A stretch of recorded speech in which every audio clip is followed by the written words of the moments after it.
My husband asked me to deliver dinner to his ailing mother, but while I was on my way, my lawyer called out, "Turn around and go back now." I used to think my life was pretty stable. I had a good job as a finance executive, which paid well enough to give me the kind of independence I had always dreamed of. I was able to live comfortably, paying all my bills without any trouble, and there was always food in the fridge. I could also treat myself to little luxuries now and then, whether it was a nice dinner out, a weekend getaway, or just a new outfit. That made me feel good. Life seemed to be in a good rhythm, and I felt like I had everything under control. It wasn't perfect, but it was pretty close, and I thought I had found the balance I was always looking for. That all changed the day I discovered the truth about my husband, Matt. Everything I thought I knew about my life started to fall apart in ways I never expected. One moment, my world felt solid and predictable, and the next, it was turned upside down, like a carefully built house collapsing in a storm. It was the kind of moment I had never imagined would come, and I had no idea how to handle it when it did. Matt and I had met 8 years ago during a hiking trip that was organized by some mutual friends. It was one of those trips where you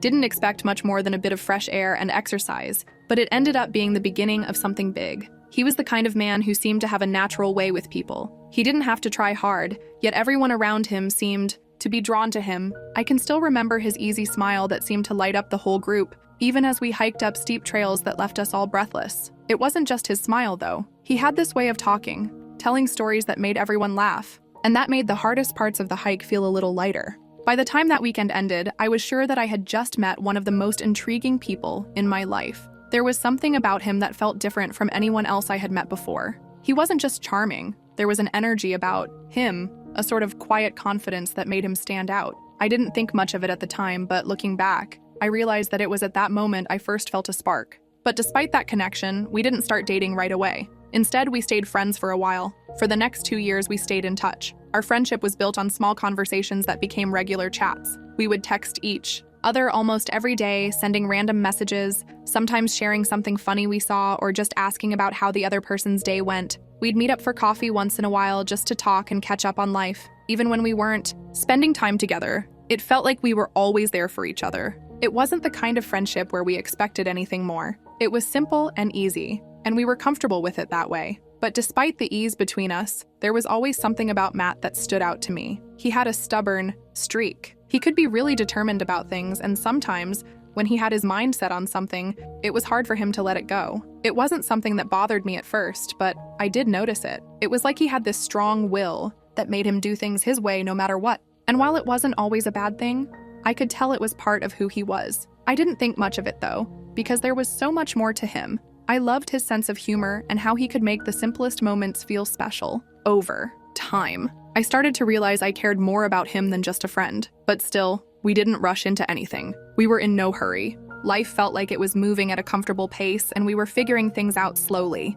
And then, everything changed. The truth about Matt came out in a way I could never have prepared for. It felt like I had been living in a world that was one way, and then suddenly it was a completely different reality. I found out things that I never expected, things that shook me to my core. All the stability I thought I had built, all the control I thought I had over my life, crumbled in an instant. That day was a turning point, and nothing has ever been the same since. It was like the foundation of everything I thought I knew about my life, my marriage, and even myself was suddenly cracked. What followed was a whirlwind of emotions, confusion, and pain. It was hard to wrap my head around everything. How could I have missed it? How could I have been so blind to the truth for so long? As I look back now, I realize that there were things about Matt I had ignored or misunderstood, things that maybe should have raised red flags. But at the time, I was too caught up in the connection we had built, in the friendship that had slowly turned into something more. I thought I knew him. I thought I had everything under control. But that day, when the truth came out, it was clear that I didn't know him as well as I thought. And that realization was the hardest part of all.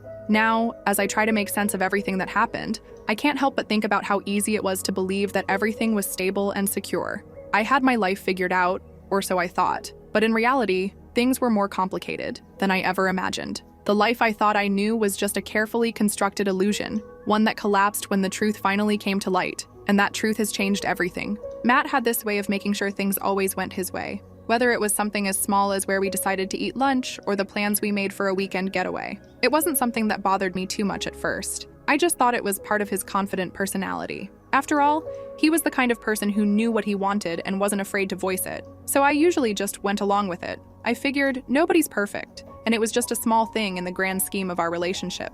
It didn't seem like a big deal at the time, and I told myself it was just one of those quirks about him that I could live with. But the more time we spent together, the more I noticed this pattern. Whether it was picking a movie to watch, choosing the place for dinner, or making decisions about our weekend plans, Matt seemed to always want things his way. I wasn't always happy about it, but I convinced myself that this was just how he was, and maybe I was being a bit too sensitive. It didn't feel like a huge issue at the time. I thought I could just get used to it. 3 years after that hiking trip where we first met, Matt and I took a big step and got married. By then, we had been together long enough that I thought we were ready for this next chapter in our lives. Our friendship had turned into something deeper, and even though we had some ups and downs along the way, I felt like we could handle anything together. Of course, there were still moments of frustration, but I believed we were strong enough to work through them. One of the things that used to frustrate me, though, was how Matt handled money. He would sometimes borrow small amounts from me, and while he always promised to pay me back after his next paycheck, it started to feel like a regular thing. At first, I didn't mind helping him out. I told myself it was just part of being in a partnership and that it was okay to lend a little money here and there. It was nothing too big, and I convinced myself it wasn't a problem. I thought that helping him out now was just a way of building a future together, that we were a team, and that's what couples do for each other. But as we settled into married life, things began to shift in ways I wasn't prepared for. Slowly, I began to notice that Matt's relationship with his mother, Linda, was much more complicated than I had ever realized. Linda had a big influence on Matt's life. She was always involved, always around, and always had an opinion on everything. At first, it didn't seem like a big deal, but as time passed, I started to feel like I was in competition with her. It wasn't something I had expected or planned for. I thought that once we were married, Matt and I would be a team, that we'd be the ones making decisions together. But Linda's presence in our relationship was impossible to ignore. It became clearer and clearer that Matt was very close to his mother, perhaps even too close. She was fiercely protective of him, and in some ways, it felt like she didn't think I was good enough for him. There were times when Matt would tell me things she had said, or he'd ask her for advice before making decisions, even when those decisions directly involved me or our lives together. It wasn't that I wanted to come between them, but I started to feel like I wasn't a priority anymore. It felt like I was always second to her, and it hurt. What really bothered me was how Matt would always side with his mom whenever there was any kind of conflict or disagreement. It didn't matter what the issue was. If Linda had an opinion, Matt would take her side, and I would be left feeling unheard and ignored. It was as if my feelings and concerns didn't matter as much as hers. One time I decided to confront him about it. I'd been holding in my frustration for a while, and I couldn't ignore it anymore. I asked him, "Why do you always prioritize your mom's opinions over mine? Don't you think my feelings should matter too?" I was hoping he'd understand and see things from my perspective, but instead, he gave me the same response he always did when I brought up anything related to his mother. He said, "She's my mom, Demi. She's been there for me my whole life. I can't just ignore her." I remember feeling so frustrated at that moment. He didn't seem to understand that I wasn't asking him to ignore her or push her out of his life. I was just asking for a little balance, for him to consider my feelings too. But every time I brought it up, it felt like he was brushing it off, as if my concerns were just an overreaction, something that didn't need to be taken seriously. I felt like I was talking to a wall, and it made me question whether he truly understood what it meant to be in a partnership.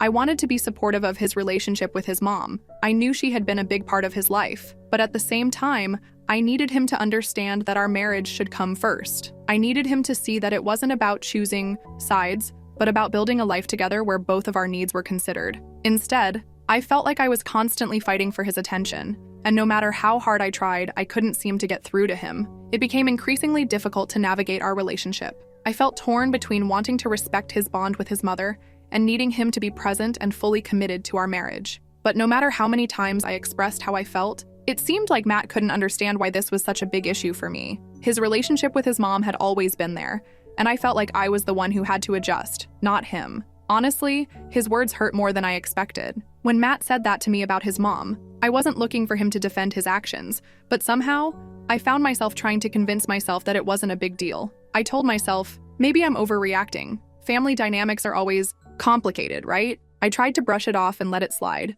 thinking that it was just one of those things I'd have to accept. After all, families are hard to navigate sometimes, and I convinced myself that it would get better over time. I believed that as we continued to grow together, Matt would eventually learn to balance his relationship with his mom and his relationship with me. I thought that things would change. I thought Matt would eventually see that I wasn't asking him to choose between me and his mom. I just wanted him to understand the importance of our relationship and the need for balance. I had this hope that he'd outgrow this tendency of putting his mother first, and that he'd learn to prioritize us as a couple. I held on to that hope, convincing myself that things would improve, that time and patience would solve the problem. But instead of improving, the cracks in our relationship just got wider. The more time passed, the more I began to feel unsure about everything. I started to wonder if I had been too naive about what love and partnership really meant. I had always believed that love was about supporting each other, growing together, and making sacrifices for one another. But now, it felt like I was constantly the one making sacrifices, the one compromising, and yet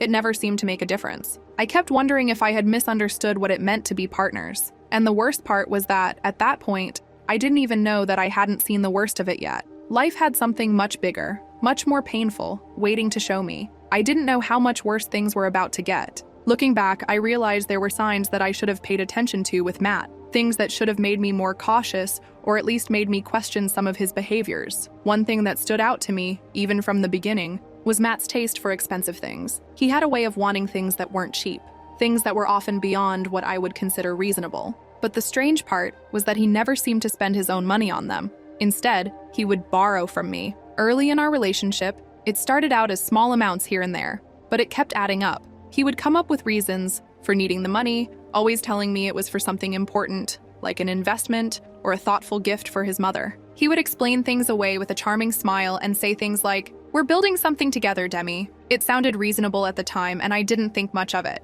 I trusted him, and I believed in our future. I figured it was okay to help out now and then, thinking that we were working toward a shared life, and that these little things were just part of the process. But looking back, I can see how wrong I was. Spoiler alert, I never saw a single dime of those so-called investments. Not a penny came back to me, and it became clear over time that Matt had a habit of borrowing money from me without any intention of paying it back. It felt like I was constantly giving, but never receiving anything in return. It wasn't just the money, though. It was the feeling that I was being taken advantage of. He made it seem like everything he did was for the future we were supposed to be building together, but it was all just a lie. And then there was Linda, his mother. She was a whole other issue. It wasn't just that she played a big role in Matt's life. It was how she made me feel like I would never be enough for her son. No matter what I did, I always felt like I couldn't measure up to her standards. I always tried to do things for her, hoping to show her that I cared. But nothing was ever good enough in her eyes. She always had something to say, some criticism or complaint,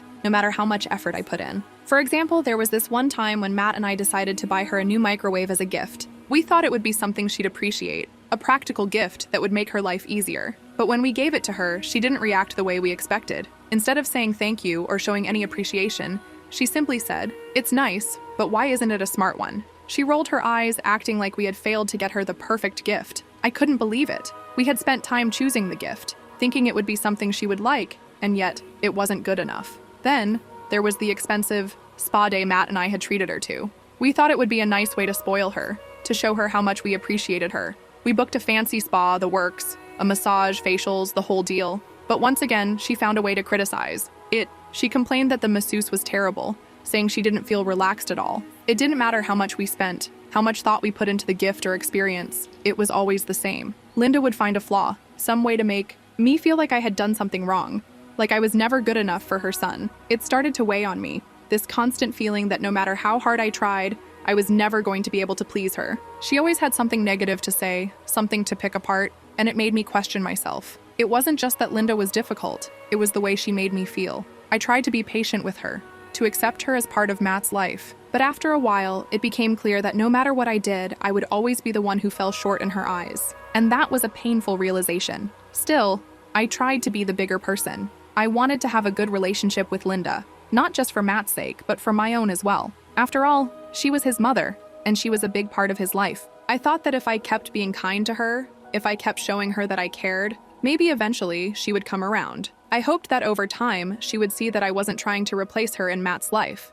but just wanted to be a part of it. I thought that maybe kindness would eventually win her over and things would get better between us. But the truth is, kindness doesn't always work the way we hope, does it? Sometimes, no matter how much you try, it just isn't enough. And then, there was Matt's behavior with money, which didn't improve at all after we got married. If anything, it only got worse. At first, I had hoped that after we tied the knot, things would settle down. But that wasn't the case. Matt's borrowing habits didn't stop just because we were married. They continued, and they got even more frequent. It wasn't just for his investments anymore, or for things he said were important for our future. Now, there was always some new reason tied back to his mother. It seemed like every time he needed money, it was for something that had to do with Linda. "Mom needs a new recliner," he'd say, looking at me with that same hopeful expression he used when asking for money. Or, "Mom's birthday is coming up and I want to get her something special. Can you help me out?" I tried to tell myself that it was just money. I tried to convince myself that relationships require compromise, that sometimes you have to give a little to make things work. I wanted to believe that we were building a life together, that we were in this for the long haul. But more and more, it started to feel like I was the only one giving. It felt like I was the one who was always compromising, always adjusting, while Matt just kept taking, without giving much in return. I wanted to believe that our partnership was equal, but I couldn't shake the feeling that it wasn't. Then came the night when everything changed. It started out like any other evening. Nothing special, nothing that seemed out of the ordinary. Matt had told me that Linda had been feeling unwell. He said she hadn't eaten anything all day, and he seemed really concerned. His brow was furrowed with worry, and he kept checking his phone as if waiting for an update from her or someone else. I could tell that something was bothering him, but I didn't think it would affect our plans. After all, we had something important planned for that evening, something that was supposed to be a big moment for both of us. We were supposed to meet with the real estate agent that evening to finalize the purchase of the house we had been renting for the past 5 years. It was supposed to be a milestone for us, something we had worked toward for so long. It wasn't just any house. It was the house where we had spent so many memories, where we had built our life together. We had always dreamed of making it our own, of turning it into a place that was truly ours. This was supposed to be a celebration, the moment when we could finally call it home, when we would officially sign the papers and become homeowners. I had been looking forward to this moment for months. I couldn't wait to sign the papers, to take that step forward in our journey together. But as we sat down to meet with the agent and discuss the paperwork, something felt off. Matt was distracted. I could tell he wasn't really present. His mind seemed to be somewhere else. He sighed dramatically as he sat down across from the agent, looking at the papers in front of him but not really focusing on them. It was like he wasn't even hearing what the agent was saying. He kept glancing at his phone, his fingers tapping restlessly on the table. I could see the worry in his eyes, and I could tell that he wasn't fully engaged in the moment that should have been so important for both of us. I tried to focus on the paperwork, but it was hard. The excitement I had been feeling started to fade as I watched Matt become more and more distant. I tried to tell myself that maybe he was just worried about his mom, and that I should be understanding. After all, I knew she was important to him, and I had always tried to be supportive when it came to his relationship with her. But that night, I couldn't help feeling that something was wrong, something bigger than just his concern for her. It felt like his mind wasn't just on Linda's health. It felt like his mind was already elsewhere, as if this milestone moment in our lives wasn't as important to him as I thought it would be. As we sat there, I started to wonder if this was what our future together was going to be like, where every important moment was overshadowed by his mother, where I was always left trying to fit into a picture that didn't seem to include me as fully as I wanted. It hurt. And as I sat there, watching Matt's distracted behavior, I realized that I wasn't sure where I stood in his life anymore. It felt like I was always second to Linda, always playing second fiddle in our relationship. And it wasn't just about the money or the house, it was about something deeper, something that I hadn't been able to fully understand until that night. The moment we were supposed to celebrate, the moment we had worked so hard for, was slipping away from me. And in that moment, I realized that the real problem wasn't just Matt's borrowing habits or Linda's constant criticism. It was the fact that I was no longer sure where I fit into our life together. "We'll have to reschedule," Matt said, his voice sounding more urgent than usual. "Mom's not doing well." "Reschedule?" I asked, almost confused. "Matt, we've been waiting for this moment for years. We've been planning this for so long. Can't we just check on her after the meeting?" I couldn't believe what I was hearing. This was supposed to be a huge moment for us. We had worked so hard to get to this point, and now it felt like everything was about to slip away. "She hasn't eaten all day, Demi," Matt repeated, his voice sharper now, like he was getting frustrated with me. His tone felt like a warning, and I could tell he wasn't in the mood to argue. "I'll take care of her. Can you bring her some of your lasagna? You know how much she loves it." I was taken aback. It seemed like he wasn't even considering how important this moment was for us. We had been renting this house for 5 years, and tonight was the night we were supposed to sign the papers and make it ours. It felt like everything we had worked for was about to be put on hold for his mom again. "What about the house?" I asked, my voice a little more firm this time. "Matt, we need to finalize everything tonight. This is a big deal for us. Can't we just make sure she's okay afterward?" He looked at me, brushing off my concerns like they were nothing. "Don't worry about it," he said with a wave of his hand, like it didn't matter. "We can do it another day." Something about his tone didn't sit right with me. It wasn't just the words he said, It was the way he said them. He sounded distant, like the house, the dream we had worked so hard for, wasn't as important as Linda's needs. I wanted to question him more, to ask why this was suddenly such an emergency, but I couldn't bring myself to. After all, he was just worried about his mom, right? He loved her, and I knew she meant the world to him. So, I tried to push the uncomfortable feeling in my chest aside. Despite everything, I knew Linda loved my lasagna. Every time I made it, she would always give me such compliments. It was this cheesy, oven-baked masterpiece that I always took extra care to make perfectly. I knew it would make her feel better, and honestly, I thought that maybe if I made it for her in this moment, it could help ease some of the tension between us. Maybe if I showed her I cared, it could help smooth over some of the issues we had. So, I sighed, took a deep breath, and rolled up my sleeves to get to work in the kitchen. As I prepared the lasagna,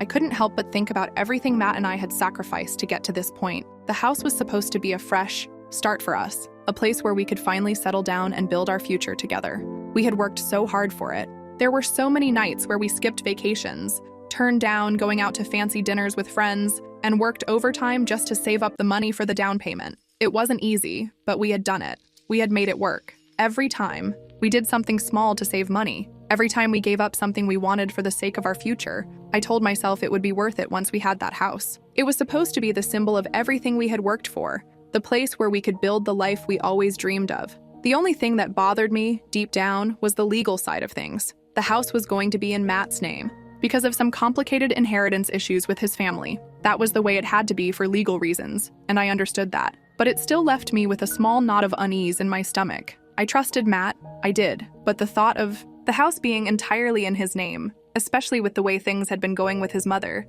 made me feel uncomfortable. What if something happened? What if the worst-case scenario played out? I pushed those thoughts aside, though, because I didn't want to overthink things. Matt was my partner, and I believed in him. The legal details didn't matter as long as we were in this together. By the time the lasagna was in the oven, I glanced at the clock. It was around 6 p.m., and the meeting with the real estate agent was supposed to be in just a little over an hour. I could already feel the time slipping away, and it made my stomach turn. I quickly wrapped the lasagna in foil and placed it in the car. It was still warm, and I hoped it would help Linda feel better, just like it always seemed to. As I drove to her house, I couldn't shake the feeling that something wasn't right. The way Matt had acted tonight, brushing off our plans, so easily left me feeling unsettled. It was supposed to be a celebration, a moment where we would take a big step forward in our lives, and yet here I was, driving to take care of Linda while Matt stayed behind to tend to her. I couldn't help but wonder why this moment, this dream we had worked so hard for, felt so secondary to everything else. But then again, I told myself, maybe it was just me overreacting. Maybe I was being selfish. Maybe, in his mind, his mom needed him more at that moment. Maybe, in that moment, it was okay to put the house aside for her, just for a little while. I didn't know, but I couldn't shake the feeling that something important was slipping through our fingers. Matt had told me that he had some urgent work meeting to attend, so he wouldn't be able to come with me. At first, I didn't think much of it. I figured he had his work to take care of, and I understood that. But as I drove away from our house, something started to feel off, something I couldn't quite put my finger on. About 20 minutes into my drive, my phone buzzed in my purse, making me jump a little. I quickly grabbed it, thinking it might be Matt, maybe with an update about his mom. But when I looked at the screen, it wasn't Matt's name. It was Sarah, my lawyer. She never called after hours unless something urgent was going on. "Hi," I answered, trying to sound casual, but my stomach was already starting to knot with worry. "What's up?" There was a pause on the other end, and then Sarah's voice came through, louder than I was expecting, almost frantic. "Go back home, now!" I felt my heart drop into my stomach. "What? Sarah, what's going on?" I asked, my mind racing. "It's Matt," she said, her voice tight. "They're at your house, with a real estate agent. You need to get back immediately." The words hit me like a ton of bricks. "What do you mean, they?" I asked, already starting to turn the car around, my mind spinning with questions. "Matt and Linda," Sarah said, her tone sharp and filled with urgency. "They're signing paperwork to put the house in Linda's name." I was frozen for a moment, the weight of her words slowly sinking in. "What the heck?" I finally managed to say, my voice shaking with disbelief. "Just get back home." "Now!" Sarah snapped, before hanging up without another word. I felt like the world was crashing down around me. The house we had worked so hard for, the one I had saved for, the one that was supposed to be our future, Matt was trying to put it in Linda's name? It didn't make sense. My head was spinning, and my hands were shaking as I gripped the steering wheel tighter, desperately trying to focus on the road. Everything felt like it was happening so fast, and I didn't know what to do or how to fix it. By the time I pulled into the driveway, I was trembling. My hands were shaking so badly that I could barely unbuckle my seatbelt. I took a deep breath, trying to calm myself down, but my heart was pounding in my chest. What was going on inside? What were Matt and Linda doing? I could feel the anger rising in me as I opened the car door and rushed inside. When I stepped into the living room, the scene before me was worse than I could have ever imagined. There stood Matt, holding papers that he had clearly been hiding from me. He looked up at me, his face a mixture of guilt and frustration, like he knew he was caught but didn't know how to explain. Linda was standing right beside him, looking perfectly fine. She didn't seem sick at all. In fact, she looked just as she always did, cold and calculating, almost like she was waiting for a moment like this. The real estate agent, standing off to the side, was shifting uncomfortably, avoiding eye contact with me. She looked like she regretted being part of whatever was happening in this room. I could see her glancing at Matt and Linda, clearly uneasy. It was obvious she didn't want to be involved in whatever shady business was going on, but there she was, standing in the background. "What is going on here?" I demanded, my voice shaking with anger and confusion. My eyes darted from Matt to Linda and back again, trying to make sense of it all. I couldn't believe this was happening in my own home. Matt took a step toward me, his face softening, like he was trying to calm me down. "Babe, listen." "No." Sarah's voice cut through the tension like a knife, and I turned just as she stepped into the room behind me. She must have followed me right after I told her I was on my way home. "Let me spell it out for her since you clearly can't be honest." I felt a rush of relief when I saw Sarah. I needed her right now, someone who could make sense of all of this and maybe put a stop to whatever was happening. She turned to me, her expression serious and her tone sharp. "They were about to transfer the house into Linda's name," she said, her words landing like a punch. "Your house, Demi, the one you saved for." I felt like I was going to collapse right then and there. The house, the one we had worked so hard for, the one that was supposed to be the foundation of our future, it was all falling apart in front of me. My heart raced, my hands still shaking as the truth began to sink in. Matt had done this. Matt and Linda had gone behind my back and were trying to take the house,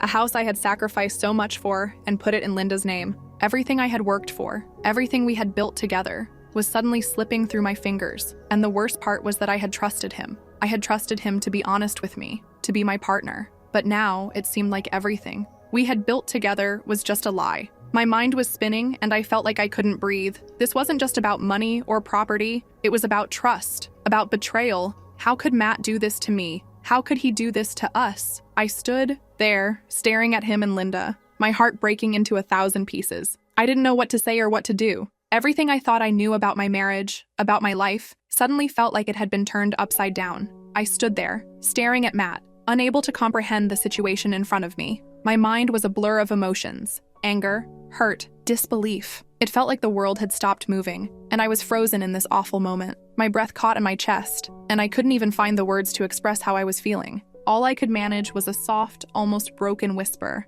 "Why? Why would you do this?" Matt didn't respond right away. He just stood there, looking anywhere but at me. It felt like he couldn't even face me, like the guilt was too much for him to bear. But before he could say anything, Linda spoke up. She stood next to him, arms folded across her chest, with a smug, almost triumphant look on her face. It was the kind of smile that made my blood boil. She looked like she had been waiting for this moment, and now that it had come, she was savoring every second. "It's simple," she said, her voice dripping with condescension. "Matt has always been my son first, and I need to protect what's his. You can't trust everyone these days, you know." Her words hit me like a slap across the face. I couldn't even respond at first. What was there to say? How could she say something so cold and calculated? I didn't know whether to cry or scream. I had given everything to this marriage, to this life, and here she was, making it clear that she'd never considered me a part of the family. To her, I was just an obstacle. But before I could even gather my thoughts, Sarah, my lawyer, stepped in. She had been standing quietly in the back,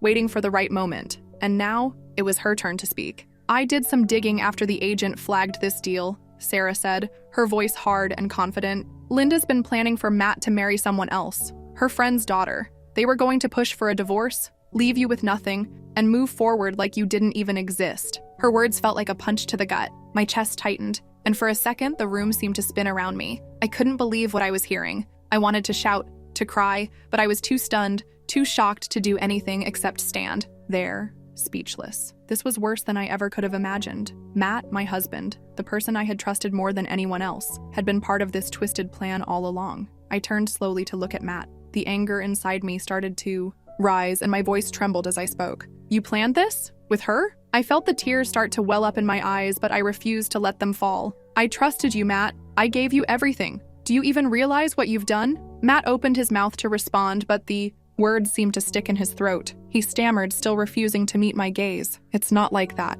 he mumbled. Mom just thought it was best. Best? I cut him off sharply. Best for who, Matt? You? Her? What about me? What about us? I was shaking with anger now, my voice rising. I built this life with you.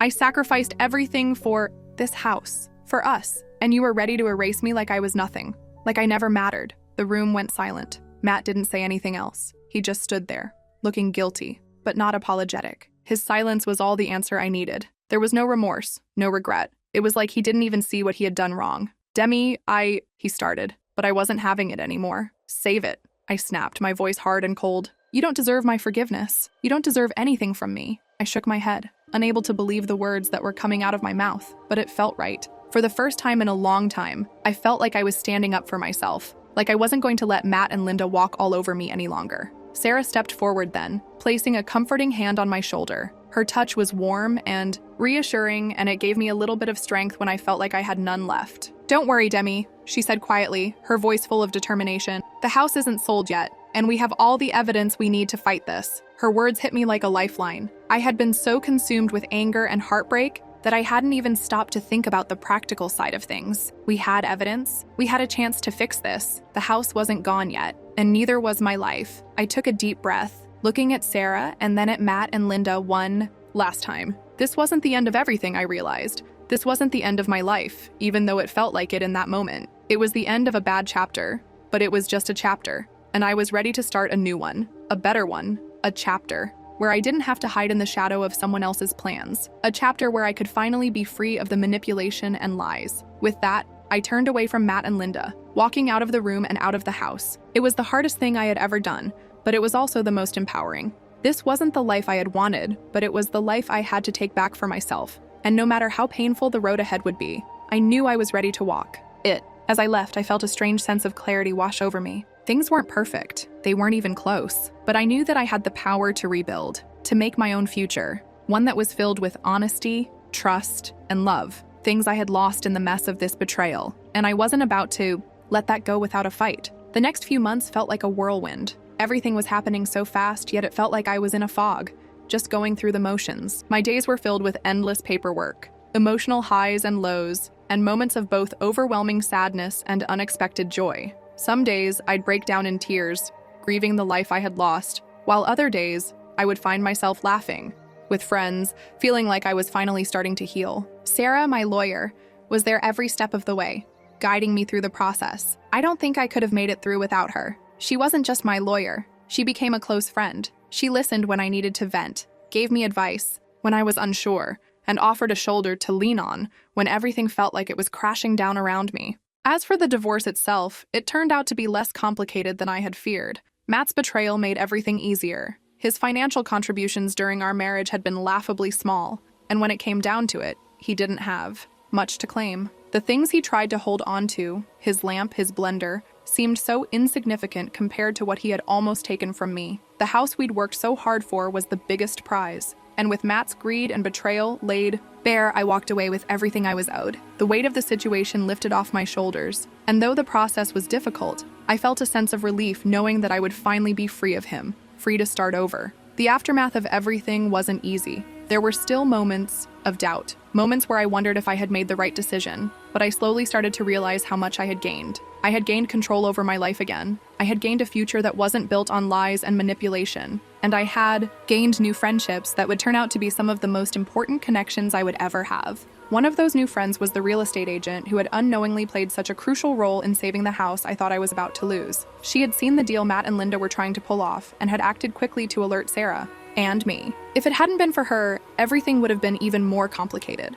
In the months that followed, she became more than just the agent who helped me buy my house. She became a friend. We'd grab coffee together, share stories, and laugh about everything and nothing. She had seen the worst of what people were capable of, and she was one of the few who truly understood what I had gone through. Our friendship grew stronger with every passing month, and it felt like I had a support system now that I never had before. About 6 months after the divorce, I was finally ready to take the next big step, buying a new house. This time it was all mine. There was no one else involved in the decision-making process. No more arguing about what to put in the living room, or how to decorate the kitchen. It was my choice, and my choice alone. The house was a fresh start, a place where I could rebuild my life on my own terms. The same agent who had helped me save the first house became my guide again, helping me find the perfect place. It was everything I had dreamed of, a space where I could grow, a place that was just for me, free from the shadows of the past. As I moved into my new home, I couldn't help but feel a sense of pride. It wasn't just about the house itself, although it was beautiful and felt like the perfect fit. It was about everything that had led me to this point. I had come through the worst of it and emerged stronger, wiser, and more determined than ever before. I was building a life for myself, a life that didn't revolve around Matt or his manipulative ways. Looking back, I could see how much I had grown. The woman who had once felt trapped and unsure of herself was now confident and independent. I had faced my fears, fought for what was mine, and come out on top. It wasn't easy, and there were times when I wondered if I would ever be able to let go of the past. But with the support of friends like Sarah and the real estate agent, I had finally turned the page on that painful chapter. In the end, I realized that life doesn't always go the way we expect. Sometimes things fall apart so that better things can fall together. I may have lost a lot, but I gained so much more. And as I stood in my new home, looking out the window, at the life I was about to create, I knew without a doubt that this was just the beginning of something amazing.